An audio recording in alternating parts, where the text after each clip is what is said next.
Hi YouTubers. I don't know if you're like me, but driving around in the van, these vans are subject to have just tons of rattles.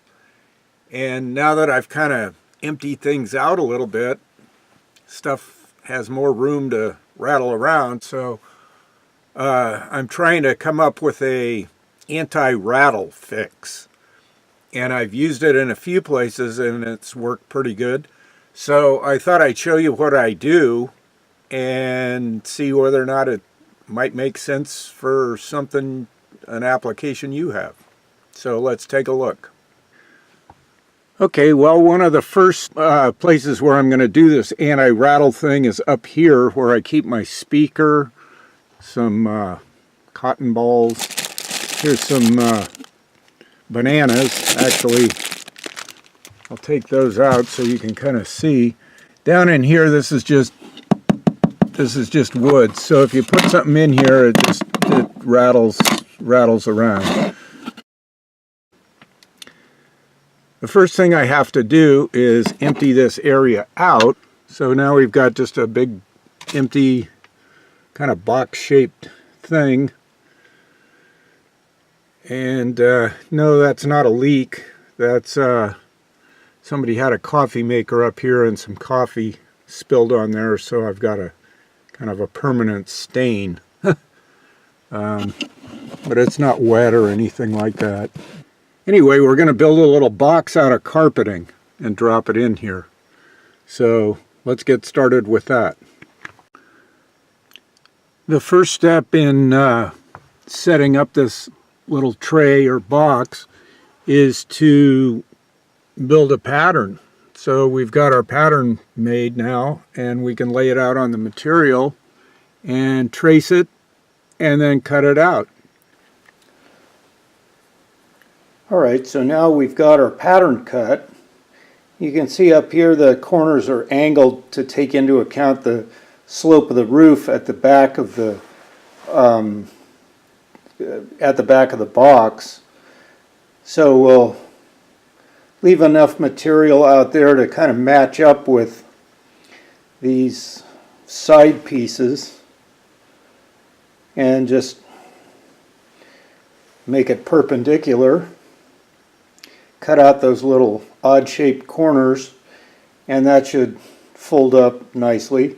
These, of course, are right angles up in front, so we'll just cut those at right angles and they'll fold together.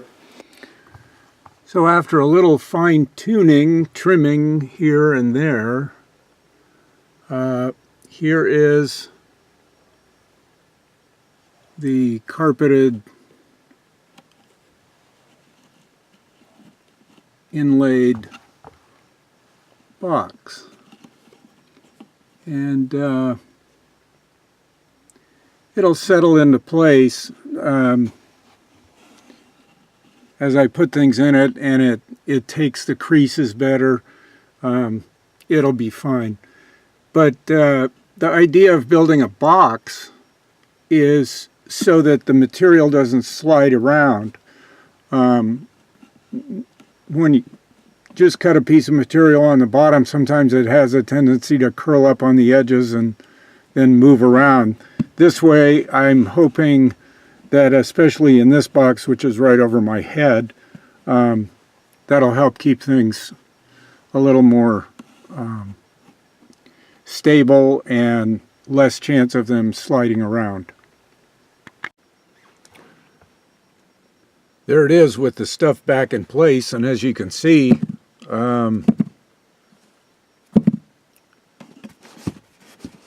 it's not nearly as clanky and noisy as it was. In driving the van, I noticed right away the difference over my head. Everything up here is real quiet. You know, if it slides around as I'm driving, it doesn't make any noise. So if you put something in here, it rattles around. It's great. So on we go. I'm going to keep doing this carpet treatment. The next place I'm going to do it is right up here where I got a bunch of rattly, bangy, clangy all kinds of stuff that, you know, rattles around in here. So I'm going to put a carpet piece up here. Okay, on this piece, no, I did not build a box.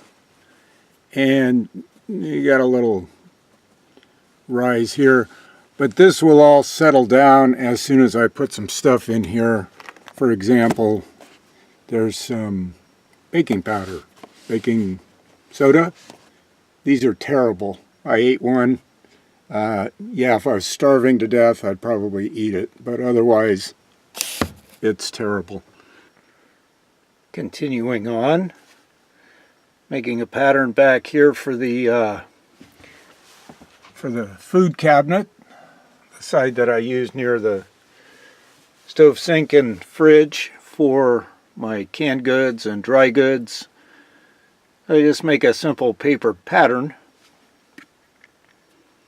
and then I'll roll out some more carpet, mark it, and cut it out. Just to let you know, I got this roll of carpet at Home Depot. It's a pretty good sized roll of carpet. I'm not sure exactly how big it is, but I think it's about 12 feet long. And it's plenty of carpet to do the cabinets in the van. And there we have it. A perfect fit. And I think I'll iron it because it does have some bubbles in it. And I can iron it flat and then drop it in and put the items I took out. I can put those back in to store them, and they should remain relatively quiet. Now, if you'll notice, I can't jump to the conclusion that just because this cabinet is straight, that this upper shelf will be the same size as the bottom shelf, because of this reinforcing bar going across here. This shelf is going to require a little bit longer material from this end over to that end than this shelf down below required. So I have to make a pattern for this shelf as well.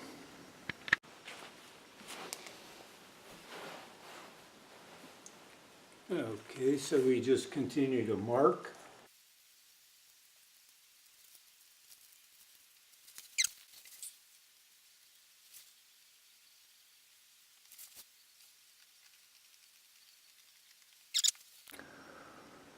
All right, so third and final shelf. Now this one, by virtue of the curvature of the roof, is not as deep this way as shelf number 2.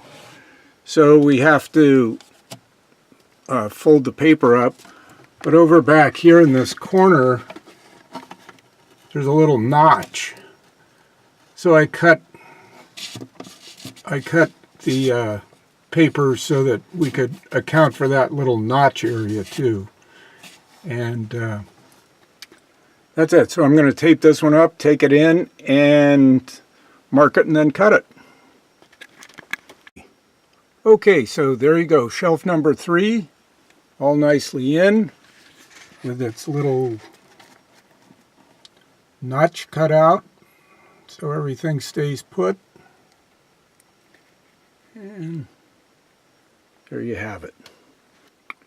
I think overall, taking everything out and consolidating it, I gained a little bit of room in this compartment here, enough to where I can store my frying pan, saucepans, and cutting board right here handy. I don't know, we'll see if it stays there. If that works out, great. If not, well, I've got quite a bit of space to add more food when I need to.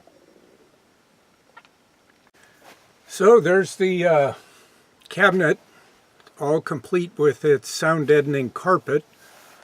I hope that helps anybody out there who might be trying to figure out a way of putting something in that keeps things from moving around and keeps the rattling down. This seems to be working pretty good.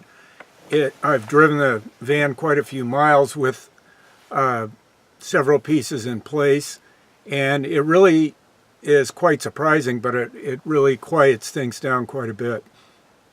So I hope that helps, and I look forward to seeing new subscribers.